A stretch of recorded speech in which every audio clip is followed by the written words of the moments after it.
दोस्तों अब तक मॉडर्न डे क्रिकेट में जिस तरीके से बॉलरों की कुटाई हो रही थी उसको देखकर आईसीसी ने अब क्रिकेट के रूल्स में बहुत बड़ा बदलाव कर दिया और स्पेशली वनडे को लेकर। दोस्तों आईसीसी ने क्रिकेट के इतिहास में एक बहुत बड़ा बदलाव ये किया है जो कि लगभग जुलाई यानी कि इसी 2025 की जुलाई है, इसी से लागू हो जाने वाला है। तो उसमें होगा क्या, अमूमन आप लोगों को शायद ये बात नहीं मालूम हो कि ओडीआई मैचेस में एक ही इनिंग में 2 बॉल्स का इस्तेमाल होता था। मतलब साफ साफ ये है कि अगर पहला ओवर बॉल ए से डल रहा है तो दूसरा ओवर बॉल बी से डलता था और तीसरा ओवर बॉल ए से डलता था और चौथा ओवर बॉल बी से डलता था। ऐसे पूरे जो फर्स्ट इनिंग थी उसमें 2 बॉल्स का यूज़ होता था।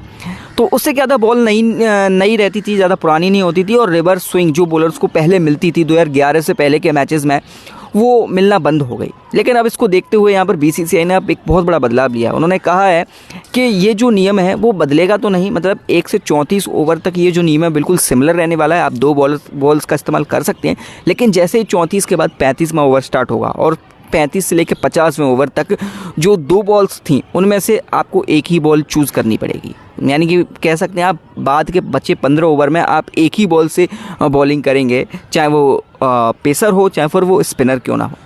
तो ऐसे में क्या होगा, बॉल पुरानी होगी और बॉलर्स को रिवर्स स्विंग का भी जो इस्तेमाल है वो देखने को मिलेगा। तो आईसीसी का ये जो नियम है वो आपको कैसा लगा? क्या इससे बॉलर ये जो मार पड़ रही है ओडीआई क्रिकेट में या T20 क्रिकेट में उससे बच पाएंगे? क्या लगता है आप लोगों को?